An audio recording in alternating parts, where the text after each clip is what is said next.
Welcome to the JP8 Report. This is James Pierce with the JP8 Report, episode 366. Good afternoon, everyone. Welcome to the JP8 Report. Been a long morning already, but that's all right. We'll get through it. As you see, the title, is it yes or no? That's all they're talking about this morning on the news. So we'll find out in about 7 hours, 7 more hours. But okay, so as we get started with JP8 Report, if you're not already a follower of the JP8 Report, please click that follow button, whether you're watching live or on video on demand, right? No problem. And then click the like button for the episode, and then join in, do some chat. My hall monitors aren't there right now. I'm sure they'll be along pretty soon. If not, I can handle it. But if you chat, I'll do my best to talk with y'all about it or do a quick blurb response. And then we'll go from there. So America 250. If this is the first time you've been watching, every episode I do, whether it be the JP's morning report, morning brief, or the JP8 report, always do some America 250, and I've been including some Texas 190 in there because we're celebrating our 190th birthday in the state of Texas also. But that is not right now. That'll be April 21st. So America 250. So on this day in 1776, Captain John Barry, the captain of the USS Lexington, captured the HMS Edward. It was the first time a Continental Navy ship captured a British ship in the history of warfare, much less in the Revolutionary War. And then also I have a letter here from Major General Philip Schuyler to General Washington. Not very long. My dear General, the regiments destined for Canada arrived here very incomplete. Sickness and desertion have still reduced them much more, so that our army in Canada will fall greatly short of what was intended. I have therefore applied to Congress for a reinforcement, as you will perceive by the enclosed. Not knowing that they had requested Your Excellency to detach 4 regiments, of which I was only informed this morning by the gentlemen commissioners who then arrived, may I take the liberty, my dear General, to urge the necessity of their being speedily sent. I believe the route by the way of New York will be as speedy as any and give more ease to the soldiers, as they can be conveyed from thence to this place in sloops, I think it is. General Thomas leaves this morning, and I shall accompany him to Ticonderoga.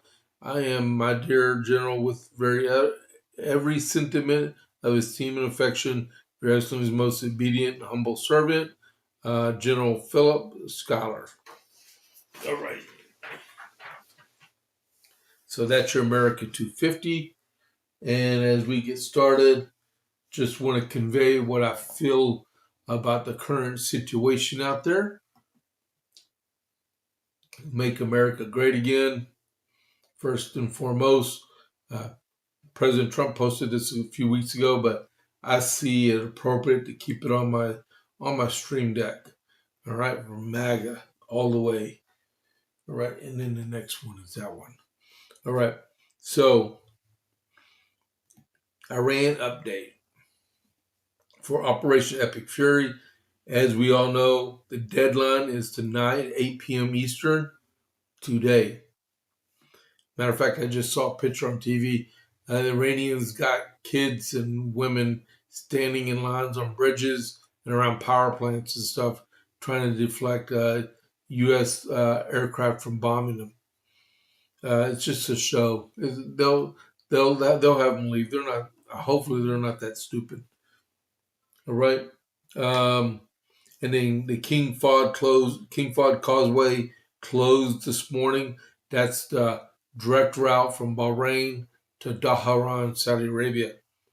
The president yesterday said the pilot rescue of the colonel, the backseater, was heroic, and Iran says it only lost 4 officers during the whole thing yesterday. Monday and Tuesday, respectively, as per the Secretary of War, will be the heaviest days of bombing since the whole operation began. Russia is giving Iran intel secrets, and then Iran is evac the Mesher petrol plant, and then Saudi Arabia is evacuating their petrol areas, and Spain has declared their entire territory of their country as a no flyover for U.S. aircraft. And then as of 10 o'clock this morning, Brent crude oil was trading at $110.47 a barrel. West Texas Intermediate was trading at $116.11 a barrel. And then the Dow Jones was minus 382 at $46,291.31. Okay, just before we get going on here, I want to check one thing on here. West Texas Intermediate. I want to refresh and see where it's standing. Okay, 1150. Okay, 14. It actually dropped by. Is right now I have $114 and $115 even. So a little bit. It dropped a little bit over $1. Okay, so it's not as bad as we think it is. All right. So we got that done. The day is decision day. There are a lot of people upset with what the president put out on Truth Social. He's just making a point. I mean, there's going to be ramifications if the president if they don't do as the president wishes he wants them to do, which they need to. But I don't think he's going to obliterate the whole country. He's going to selectively take out infrastructure and limit the losses of civilians where possible. All right. If you trust in the president, comment yes or no. If you're on the live chat or in the comments, tell me yes or no if you trust the president to make a right decision. So what he put on Truth Social this morning was this: a whole civilization will die tonight, never to be brought back again. I don't want that to happen, but it probably will. However, now that we have complete and total regime change where different, smarter, and less radicalized minds prevail, maybe something revolutionary, wonderful can happen. Who knows? We will find out tonight. One of the most important moments in the long and complex history of the world, 47 years of extortion, corruption, and death will finally end. God bless the great people of Iran. Okay, so it says a whole civilization will die tonight, never to be brought back again. He is not saying he's going to kill all the people in Iran. If you actually honestly think that he would go and do that, you are sadly mistaken. If you read that sentence, a whole civilization, that the Islamic Republic of Iran, the government, the Islamic government that's controlling life, he did away with the Islamic Republic. the ISIS people. Okay, the what do they call it? The ISIL, the latent, or whatever they call it, right? ISIS. He did away with that. He's going to do the same thing with these people. They will. They have been told they will not have nuclear weapons, and they will not control the Strait of Hormuz. I mean, those are the two biggest things that are. I mean, hey, what happened to the time that Esther lived in Iran?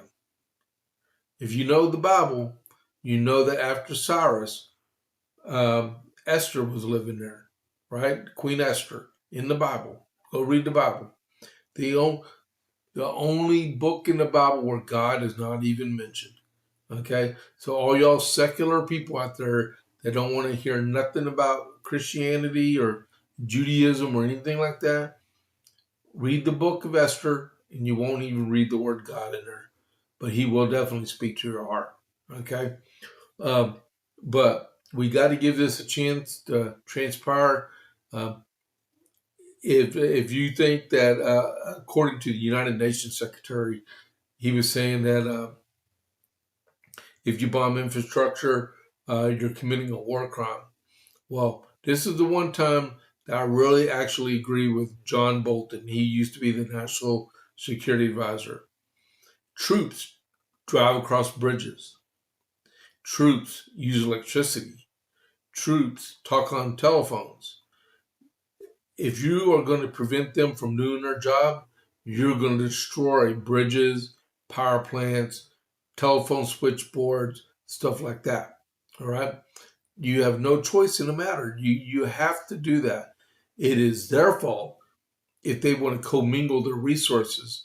A really true military organization will not integrate their power grid with the civilian power grid. I mean, most of the power plants in the United States actually have their sole source of electricity on base to prevent the commingling of electricity. It's a smart idea, okay? But these people want to radicalize their populace, and if we attack the military or the government in those countries and the lights go out, they say, "Look, the U.S. is bombing the people that live here, the civilians." That is why they're doing that. Okay, um, so the uh, the Iranians have um, until 7 o'clock Central tonight to do that. Okay, we'll see. We shall see. I really hope they make that decision and say we're done, because the next article is even going to be scarier than the first. Okay, so what I mean by that is we dealt 4 years in our country with President Autopin. After the fact, we know about President Autopin, about the decisions that were made, the actions that were taken, the ideals that were pursued, the legislation that was signed, the executive orders that were signed, but we never saw him sign anything, right? And then to come to find out, the Autopin was doing most of the signing. But who authorized the Autopin to sign all that material, right? I mean, we've been asking that for well over a year and a half now. Who was behind the Autopin, right? Joe Biden surely wasn't. He was out there sniffing hair and eating ice cream, right? Taking vacations. Who was really in charge of the United States for 4 years? Now, that being said, because this is not about Joe Biden, which we could really actually make it about Joe Biden and Barack Obama, like $1.7 billion in cash, but let's not regress back to that time period. What I'm talking about is what came out in the New York Post a few hours ago about Mojtaba Khamenei. The headline is Iran's supreme leader unconscious and unable to be involved in any decision making. That being said, you tell me in the chat, who has access to the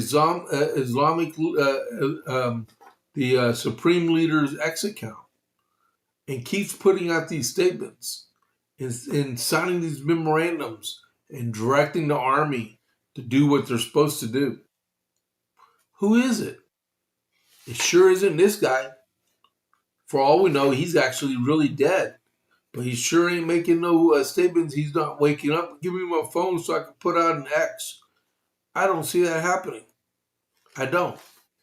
So, hold on. Let me check my watch.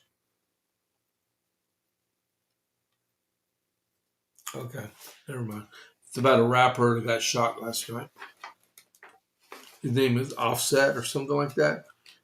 Evidently, he got shot in the leg and he was just seen outside of a hospital smoking a cigarette. Okay, missing Iranian Supreme Leader Muqtada Khamenei is unconscious and unable to be involved in any decision-making, according to an intelligence memo, weeks after he was severely injured in the U.S.-Israeli strikes that killed his father and ignited the war. The 56-year-old supposed leader has not been seen since he was injured in the initial February 28th strikes that killed his father, Ali Khamenei, and much of his family, with only written statements given as questionable proof of leadership. That is because he is currently undergoing medical treatment for a severe condition in the holy city of Qom, roughly 87 miles south of Tehran, according to an assessment obtained by the Times of London. Muqtada Khamenei is being treated in Qom for a severe condition, unable to be involved in any decision-making by the regime. I thought he was the regime. His second in command, LOL.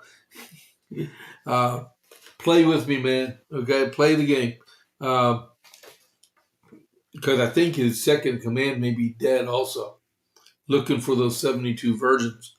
Until now, conflicting reports have emerged about the extent of Khamenei's injuries ever since he was injured during the outbreak of the war, with his absence only fueling speculation. Some reports claim he suffered only a fractured foot and minor injuries, while others suggested he was in a coma. Since being named his father's successor last month, Khamenei has been said to have issued orders and written statements that have been broadcast via state media anchors. And then I assure everyone that we will not refrain from avenging the blood of your martyrs, the Supreme Leader supposedly said in his written statement on March 12th. Boy, that's pretty good. If I ever fall in a coma, I hope I'm actually able to write statements too. The retaliation we have in mind is not limited to only to martyrdom of the great leader of the revolution. Rather, every member of the nation who is martyred by the enemy constitutes a separate case in the file of revenge. A follow-up threat came April 1st. That would be April Fool's Day, when a statement said to have come from Khamenei and was said to have vowed to support the anti-American and anti-Israel terror cells in the Middle East. I firmly declare that the consistent policy of the Islamic Republic of Iran in continuing the path of the late Imam and martyred leader is based on continuing to support the resistance of the Zionist American enemy, said the statement claiming to be from Khamenei. So, is it the auto pen that's actually doing all the work for Khamenei, or is it he himself waking up out of coma and writing these statements and doing a signature on it, right? Inquiring minds would like to know what the real deal is. Because if it's IRGC, the Iranian Revolutionary Guard Corps, or the Quds Force, they're dead. Because Sunday morning, when they rescued that colonel in the mountains in Iran, they dropped a map on the IRGC underground headquarters in Tehran and killed many members of the senior leadership, along with the senior leadership of the Quds Force. That's our special operations forces. So, who is doing it? Is there, like Kovite for Life said, his second in command? Is there a secondary imam in charge? I've seen their organization chart. I put it on there a while back. It does not list a secondary a spiritual leader. It comes from that college of elders directly to the imam himself, to Ayatollah. So who's faking the funk and sending people to their death that's not really legally in charge of the country? Other than that, who's negotiating with the president? Now, if that legislator that's in the group of people that is what do you call it? That's negotiating with our presidential negotiating team. Are they the new spiritual leader and speaker of the parliament and the president of the parliament? So we need to know who that is, because the foreign minister and the intel leader, they were both got whacked the other day. They're gone. So who's in charge? Who's on first? Right? So let's see what Kovite for Life wrote on there. If they work in cells, it's going to be difficult to narrow down. Absolutely correct. So what do? Whack the whole area? We got enough ordnance. We could probably still do that without making it glow and turn it last. I mean, that's the last thing we need to do anyway. But the holy city of Qom, maybe it's a legitimate target if all the council of elders and all the imams, the ayatollahs are hanging out down there, and they are the real brute force behind everything that's happening in Iran right now. Iran would not be radicalized in the way it is if it was not for all those Muslims in the city of Qom, right? So you temper down on that, and hopefully the situation calms down, right? So, any other comments on that right now before we move on to the next subject? If not, I will move on out. Okay, so man, we're actually making a little bit of progress today. What are we doing? We're at 12:23.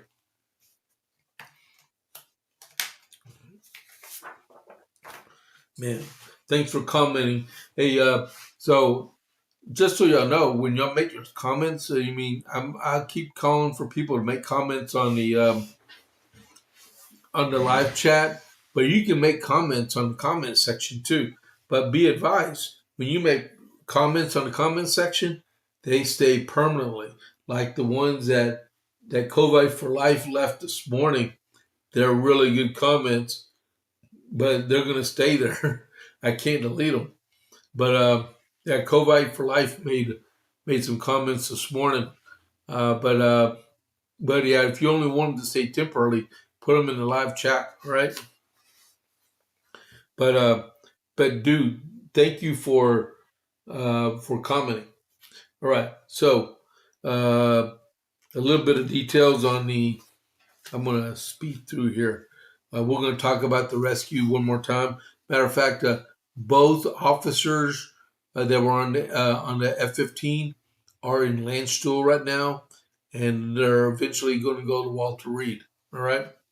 So President Trump on Monday revealed amazing new details about the harrowing 36 hours a U.S. colonel known by the call sign of Dude Bravo 44. I thought it was Dude 44 Bravo. Spent behind enemy lines in Iran, bleeding profusely before rescue. The shot down Air Force weapons officer, who was injured quite seriously, scaled the cliff for more than a mile before treating his wounds and hiding in a crevice in an area teeming with terrorists before U.S. forces miraculously flew him to safety, even before the aircraft got stuck in wet sand. In the United States military, we leave no American behind, except for if you are with President Autopin, all right? And you know what I mean about in August of 2021 when we abandoned Afghanistan. Hey, Richard, you missed everything I said about you a while ago, so I'm glad you're back now. Uh, so, just a little bit about this before we move on to the next subject, or I'm going to get bogged down. We've heard stuff about this over and over again, but the highlights of that rescue that happened on Sunday morning, Easter morning, was the two MC-130s that were landed in the field in the loose sand in the field in Iran, where they brought 3 helicopters out and assembled the rotors on top of said helicopters, and they flew said helicopter and retrieved the colonel from the Air Force. Was miraculous. And like the president said, these were older MC-130s that had already been replaced, and then they had a feeling that they wouldn't be able to get the planes out because they were so heavy from the choppers. They did the right thing. Let's bring the planes in, take the cargo out, and utterly just burn the airplanes to the ground. And if you saw the pictures of the aircraft, they were literally burned to the ground. All right. And no Americans died in the whole process. Um,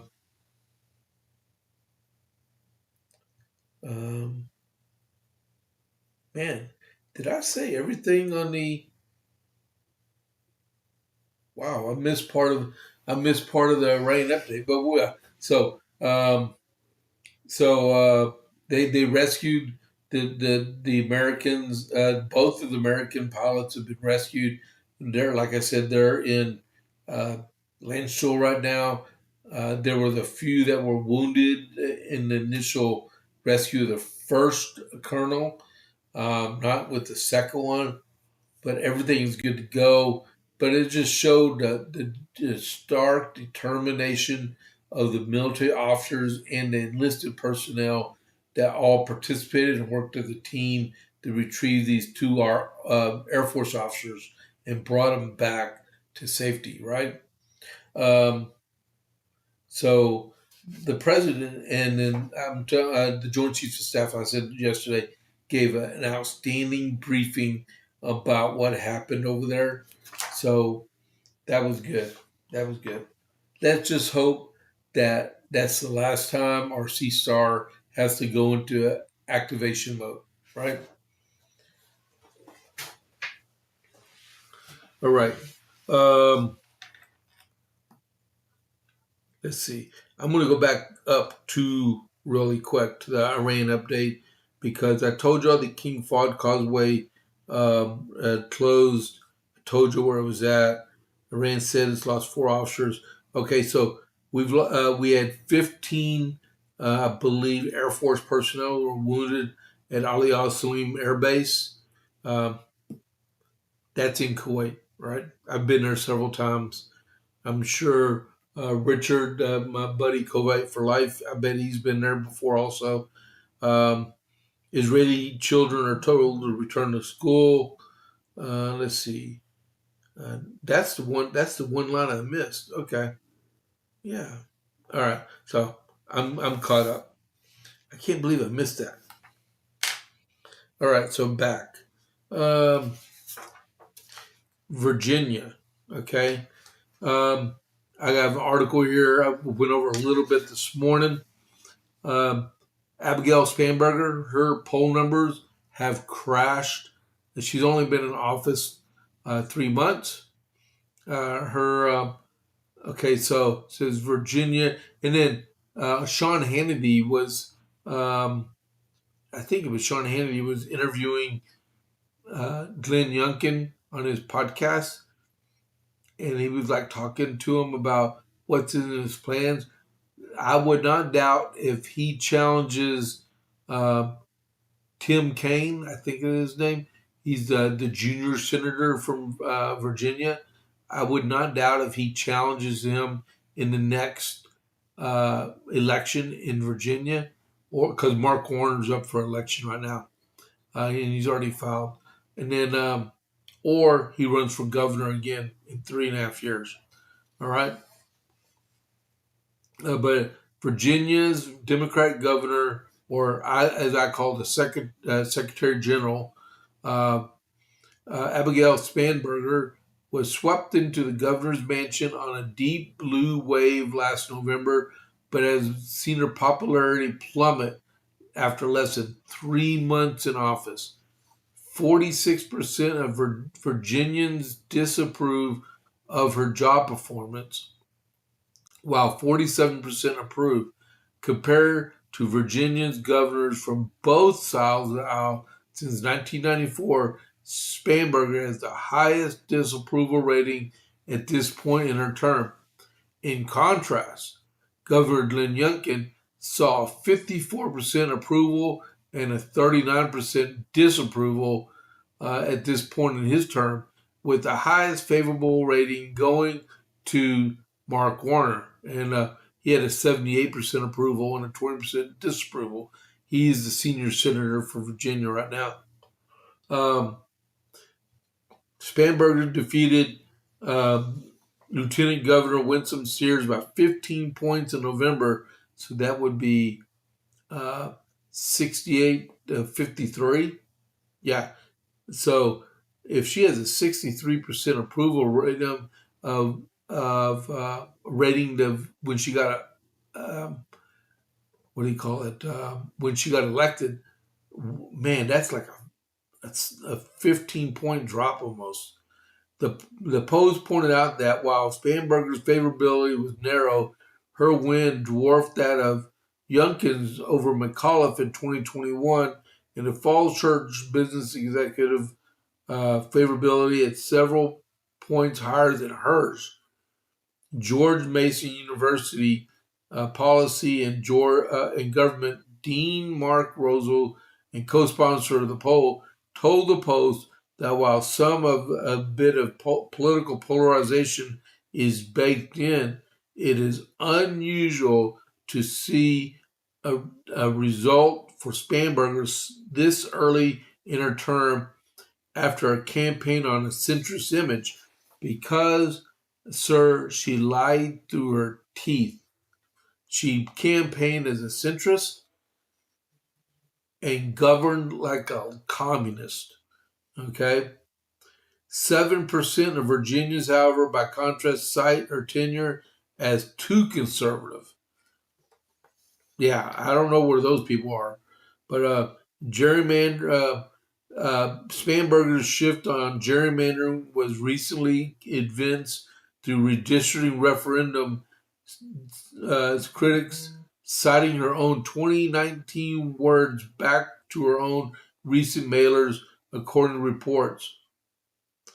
Gerrymandering is detrimental to our policy and weakens the individual voices that forms our electorates. Opposing gerrymandering should be a bipartisan priority. Spanburger tweeted 6 years ago, and when Virginia considered its ultimate successful bid to remove the map drawing power from the partisan legislature. And what does she do? She gets the legislature to bring the partisan gerrymandering back. However, Spanburger's office recently denied claims that there had been any internal deals made involving her personally to help get more Democrats elected, particularly in the case of the 2nd Congressional District in Hampton Roads and the Eastern Shore. Spanburger also received criticism for appearing to pivot on gun control from a moderate stance to while in Congress favoring common sense reforms and citing her resume to be a former gun-toting CIA agent and postal inspector.